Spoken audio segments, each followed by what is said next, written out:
ओम शांति पाल भाई। ओम शांति ईश्वर भाई। पाल भाई, हम आज की मूल्य रिवीजन कर रहे हैं जी। और आज 19 जनवरी है। कल 18 जनवरी बाबा का स्मृति दिवस था। सब ब्राह्मण बच्चे बाबा की याद में खोए थे। तीनों जगह सबने यात्रा की जी। और आज खास बाबा ने ब्राह्मणों की महिमा की आज की मुरली में। तो ब्राह्मण कितने श्रेष्ठ आत्मा है, तो इसके बारे में बाबा ने आज खास कहा है पाल भाई। तो आज बाबा ही ब्राह्मण, चारों तरफ के ब्राह्मण बच्चों को देख रहे थे और बाबा बोलते कि यह ब्राह्मण संसार छोटा सा संसार है, लेकिन अति श्रेष्ठ अति प्यारा संसार है। यह ब्राह्मण संसार सारे विश्व की विशेष आत्माओं का संसार है। देखो कितनी बड़ी बाबा ने बड़ी बड़ी टाइटल हम बच्चों को दिए। हर एक ब्राह्मण कोटों में कोई में भी कोई आत्मा है। और क्योंकि अपने आप को जाना है, अपने बाप को पहचाना है, बाप के वर्षे के अधिकारी बने हैं। जैसे बाप ऊंचे ते ऊंच है, वैसे बाप को पहचानने वाली आत्माएं भी विशेष आत्मा है। तो इतनी सारी विशेषताएं ब्राह्मणों की, इतने श्रेष्ठ हम जो ब्राह्मण आत्माओं को से साथ व्यवहार करते ना, तो वो सोचना चाहिए कि कितनी ऊंची ते उच्च ब्राह्मण आत्मा है, कैसे अपना प्यारा संसार है। तो इसके बाबा ने पूरी आज परिभाषा ब्राह्मणों की बताई है। फिर पाल भाई, जैसे बाबा ने कल मुरली चलाई थी अव्यक्त मुरली, तो उसमें बाबा ने खास कहा था 4 बातें: शुभ चिंतन, शुभ वृत्ति और शुभ वायुमंडल। तो बाबा इसकी दृढ़ता के साथ प्रतिज्ञा करनी ही है, तभी समीपता आएगी समय की। प्रतिज्ञा ही प्रत्यक्षता को समीप लाएगी। हाँ वही तो खास बाबा ने ये कहा था। और आज भी बाबा ने कहा 4 सब्जेक्ट आज भी कहा है बाबा ने। बाबा की चारों ही सब्जेक्ट के अनुभव की अथॉरिटी बन, समस्या का समाधान स्वरूप परिवर्तन करो। तो कौन सी वो 4 बातें हैं जो बाबा ने आज मुरली में कही है? तो आप थोड़ा डिटेल में आज की मुरली का बताइए, बाबा ने क्या कहा है थोड़ा। ओम शांति ईश्वर भाई। आज 19 जनवरी 2025 है जी।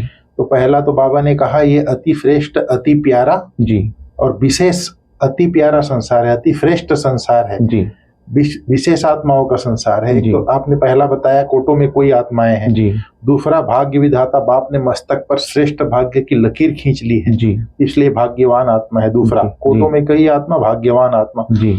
तीसरा, हर ब्राह्मण के दिल में दिलाराम का प्यार है, दिल का दुलार है। परमात्मा प्यार सारे कल्प में एक द्वारा और एक ही समय प्राप्त होता है जी। ये है एक जी। फिर बाबा ने कहा तो ये रूहानी नशा सदा हर कर्म में होता है।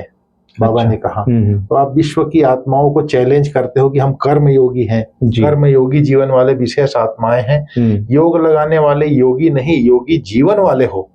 जीवन सदा काल की होती है। बाबा ने कहा नेचुरल और निरंतर होती है। 8 घंटा 6 घंटा वाले योगी जीवन नहीं। योग अर्थात याद तो ब्राह्मण जीवन का लक्ष्य है। जीवन का लक्ष्य स्वतः ही याद रखता है और जैसा लक्ष्य होता है वैसा लक्षण स्वतः आता है। अगर योगी जीवन है, हमारा लक्ष्य है मुझे योगी जीवन जीना है, तो वो लक्षण स्वतः आपके आते जाएंगे। फिर बाबा ने आज जैसे मस्तक में चमकता हुआ भाग्य का सितारा देखते हैं, तो बाप दादा हर बच्चे को श्रेष्ठ सोमानधारी स्वराज्य अधिकारी देखते हैं जी। सोमानधारी आत्मा हूँ, स्वराज्य अधिकारी आत्मा हूँ, ऐसे अनुभव करते हो। सेकंड में अगर इस स्मृति में लाओ कि मैं सोमानधारी आत्मा हूं, तो सोमानों की लिस्ट आ जाती है जी। फिर बाबा ने कहा सोमान अभिमान को खत्म कर देता है, क्योंकि सोमान है श्रेष्ठ अभिमान। तो जो अशुद्ध अभिमान होता है उसको खत्म कर देता है। तो श्रेष्ठ अभिमान अशुद्ध भिन्न भिन्न देह के अभिमान को समाप्त कर देता है। सेकंड में स्विच ऑन किया और अंधकार भाग जाता है। अंधकार को भगाया नहीं जाता, अंधकार को निकालने की मेहनत नहीं करनी पड़ती है, लेकिन स्विच ऑन किया और अंधकार स्वतः समाप्त हो जाता है। ऐसे ही सोमान की स्मृति का स्विच ऑन करो तो भिन्न भिन्न देह अभिमान समाप्त करने की मेहनत नहीं करनी पड़ेगी। बिल्कुल मेहनत तब करनी पड़ती है जब सोमान के स्मृति स्वरूप नहीं बने हो। बाबा ने कहा सोमान को दिल में वर्णन करते हैं, मैं बाप के दिल तक नसीन हूँ, वर्णन कर भी रहे हैं, सोच भी रहे, लेकिन अनुभव की सीट पर सेट नहीं होते हैं। जो सोचते हैं वह अनुभव होना जरूरी है, क्योंकि सबसे श्रेष्ठ अथॉरिटी अनुभव की अथॉरिटी है। अनुभवी स्वरूप बनना यही ब्राह्मण जीवन की श्रेष्ठ अथॉरिटी है। यही भक्ति और ज्ञान में अंतर है। वहां सिर्फ सुमिरन करते हैं, यहाँ स्मृति है।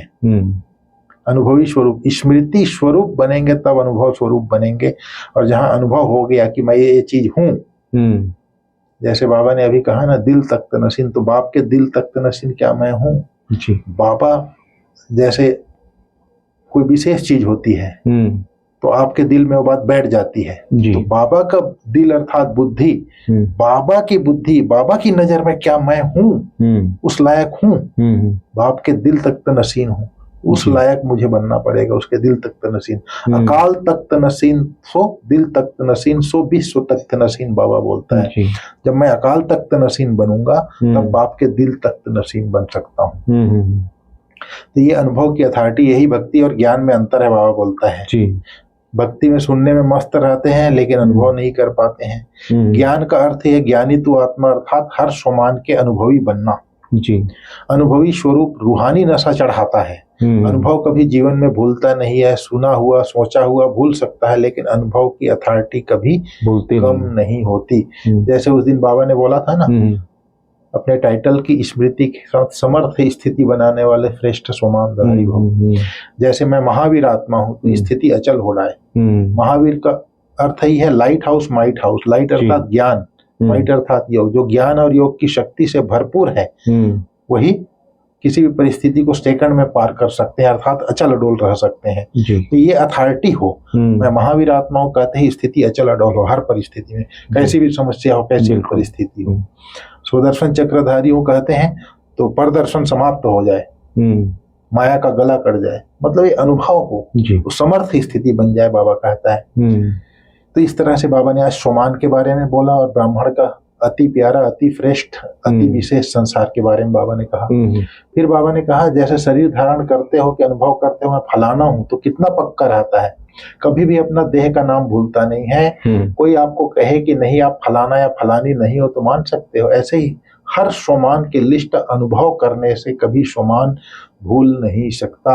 फिर बाबा ने चारों सब्जेक्ट को अनुभव में लाया है, क्या पूछता है। ज्ञान सुनना सुनाना तो सहज है लेकिन ज्ञान स्वरूप बनना है। ज्ञान स्वरूप का अर्थ है जिसका हर संकल्प, हर बोल, हर कर्म समर्थ हो जी। हर समय, हर संकल्प, हर सेकंड को समर्थ बनाने वाले ही ज्ञान स्वरूप है। तो ज्ञान को स्वरूप में लाया तो स्वतः ही हर कर्म नॉलेज फुल और नॉलेज की लाइट माइट वाला होगा। नॉलेज को ही कहा जाता है लाइट और माइट। ऐसे ही योगी स्वरूप, योग युक्त, युक्ति युक्त स्वरूप। तो योगी तो आत्मा होगा उसका हर कर्म श्रेष्ठ और युक्ति युक्त होता है जी। धारणा स्वरूप अर्थात हर कर्म, हर कर्मेंद्रिय, हर गुण के धारणा स्वरूप होंगे जी। फिर सेवा के अनुभवी मूर्त। सेवाधारी का अर्थ ही है निरंतर स्वतः ही सेवाधारी। एक बार बाबा ने इसके लिए बोला था चारों ही सब्जेक्ट को स्वरूप में लाने वाले विश्व कल्याणकारी आत्मा है। बाबा ने कहा जो ज्ञानी तो आत्मा होगा, ज्ञान स्वरूप होगा, जिसका हर संकल्प, हर बोल, हर कर्म समर्थ होगा। योगी तो आत्मा अवश्य होगा जो जिसने ज्ञान और योग को नेचुरल नेचर बना लिया, उसके हर कर्म श्रेष्ठ युक्ति युक्त होंगे, स्वभाव संस्कार धारणा युक्त होंगे, अर्थात ज्ञान गुण शक्तियों की धारणा आ जाएंगी। और जो ये तीनों सब्जेक्ट के अनुभवी बन जाते हैं वह क्या होते हैं, सेवाधारी स्वतः बन जाते हैं। सेवा अर्थात निरंतर सेवा, मनसा चाहे वाचा चाहे कर्मणा, संबंध संपर्क, हर बात में कर्म में नेचुरल सेवा होती रहेगी। जो तीनों सब्जेक्ट के अनुभवी बन जाते हैं। फिर बाबा ने कहा जो चारों सब्जेक्ट के अनुभवी बन जाते हैं मास्टर विश्व कल्याणकारी स्वतः बन जाते हैं, विश्व कल्याण के कार्य में सफल होते हैं। वही उसी को बाबा ने कहा। तो सेवा अर्थात चाहे मनसा चाहे वाचा चाहे कर्मणा चाहे संबंध संपर्क, हर कर्म में सेवा नेचुरल होती रहे, इसको कहा जाता है चार ही सब्जेक्ट के अनुभवी स्वरूप। हर गुण का अनुभवी, हर शक्ति का अनुभवी। तो अनुभवी मूर्त का अनुभव कैसी भी समस्या हो, अनुभवी मूर्त अनुभव की अथॉरिटी से समस्या को सेकंड में समाधान में स्वरूप में परिवर्तन कर लेता है। फिर आज बाबा ने पांडवों की महिमा की। पांडव और पांडवपति, पांडवों को कभी पांडवपति भूल नहीं सकता। पांडवों को वह नशा होना चाहिए हम कल्प कल्प के पांडव पांडवपति के प्यारे हैं। यादगार में पांडवों का भी नाम कम नहीं है, पांडवों का टाइटल ही है विजयी पांडव। वैसे पांडव है, बस हम विजयी पांडव है, यह नशा रहे, बाबा ने कहा जी। विजय का तिलक मस्तक पर लगा हुआ हो। फिर बाबा ने विदेशियों से बात की, मधुबन की रौनक अच्छी लगती है या दूर बैठे ही अच्छा लगता है, वहीं सुन ले ऐसा लगता है। मधुबन के वायुमंडल का महत्व, मधुबन का वायुमंडल, मधुबन की दिनचर्या सहज योगी स्वतः योगी बनाने वाली है। मधुबन में सिर्फ एक ही काम है, बोले बाबा, खाओ पियो मौज करो पढ़ाई करो। फिर बाबा ने पूछा उनको, मधुबन में आना अच्छा लगता है या वहीं बैठकर मुरली सुन रही अच्छा लगता है?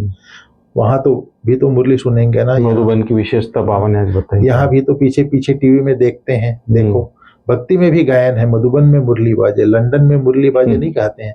कहाँ भी हो मधुबन की महत्व जानना अर्थात स्वयं को महान बनाना।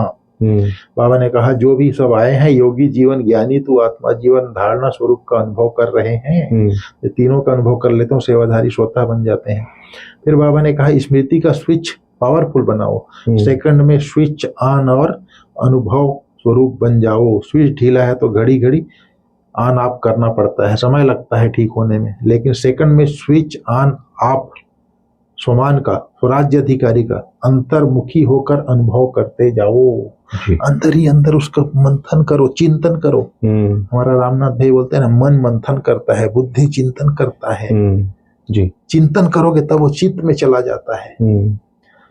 तो स्वराज्य अधिकारी स्वमानधारी होकर के उसका अंतर्मुखी होकर अनुभव करते जाओ, अनुभव के सागर में समा जाओ। अनुभव की अथॉरिटी को कोई भी अथॉरिटी जीत नहीं सकता। जी, अनुभव की अथॉरिटी को कोई जीत नहीं सकता। बाप दादा इशारा देता है, लेकिन इंतजार नहीं करो, कब कब नहीं, एवर रेडी। सेकंड में स्मृति का स्विच ऑन कर सकते हो, कर सकते हो। कैसे भी सरकमस्टांस हो, कैसी भी समस्या हो, स्मृति का स्विच ऑन करो, यह अभ्यास करो, क्योंकि फाइनल पेपर सेकंड का ही होना है, मिनट का नहीं। सोचने वाला नहीं पास कर सकेगा, अनुभव वाला पास हो जाएगा। तो अभी सेकंड में भी परम धाम निवासी श्रेष्ठ आत्मा हूँ, इस स्मृति के स्विच को ऑन करो और कोई भी स्मृति नहीं हो, कोई बुद्धि में हलचल नहीं हो, अचल। बिल्कुल, मैं आत्मा बिंदी परम धाम में बाबा के पास बैठा हूँ। फिर आज बाबा ने दादियों से भी मुलाकात किया। अब जी तो लाखों की सभा कर रहे हो, बोल रहे हैं बाबा। फिर बाबा ने कहा आज वरदान में, विघ्न प्रूफ चमकीली फरिश्ता ड्रेस धारण करने वाले सदा विघ्न विनाशक भाव। अच्छा, विघ्न प्रूफ चमकीली फरिश्ता ड्रेस धारण करने वाले सदा विघ्न विनाशक भाव।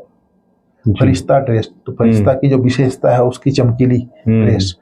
बाबा ने कहा स्वप्रति और सर्व के प्रति सदा विघ्न विनाशक बनने के लिए क्वेश्चन मार्क को विदाई देना और फुल स्टॉप द्वारा सर्व शक्तियों का फुल स्टॉप करना।